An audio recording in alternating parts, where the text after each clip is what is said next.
Shalom dan salam sejahtera.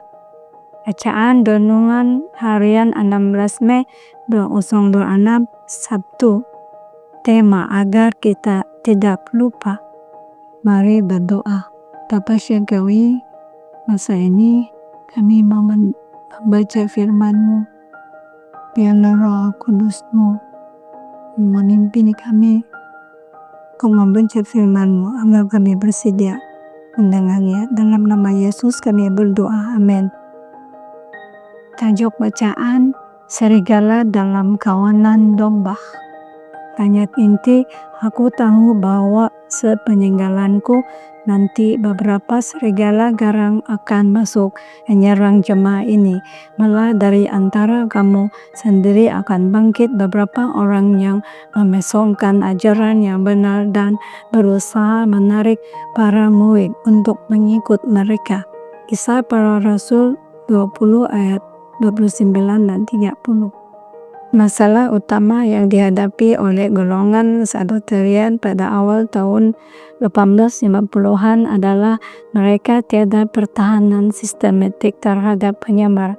Hampir sesiapa saja yang mau boleh berkhutbah dalam jemaah Sabbatarian.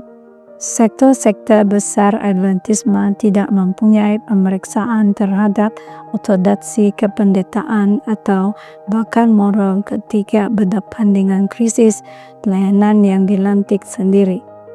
Masalah ini sudah jelas kepada semua denominasi bekas Millerite sebelum mereka membentuk organisasi pada akhir tahun 1850-an dan awal 1860-an.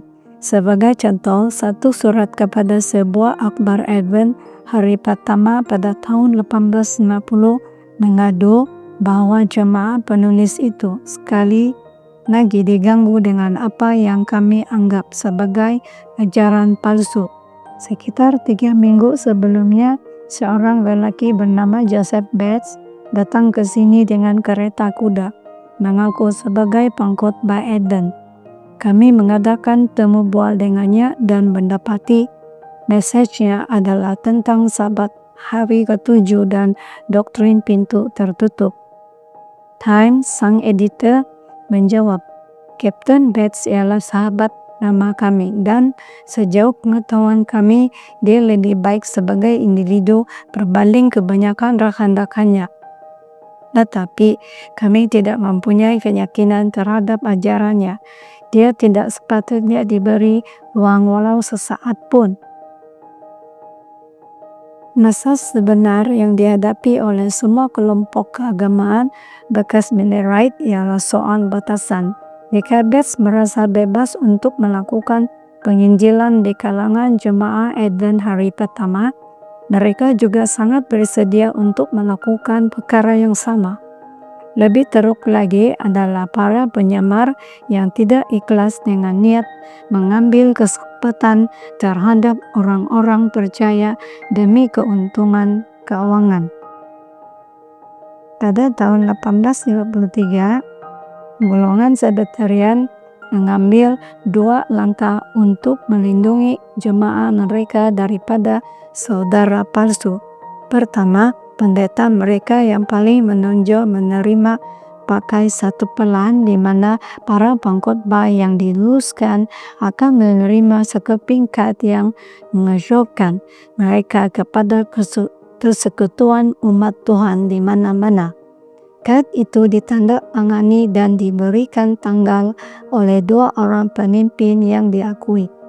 John Lowborough misalnya menerima kad tersebut pada bulan Januari 1853 yang ditandatangani oleh James White dan Joseph Bates. Kaidah kedua yang digunakan oleh golongan Sabbatarian untuk mengesahkan pemimpin mereka ialah pentahbisan.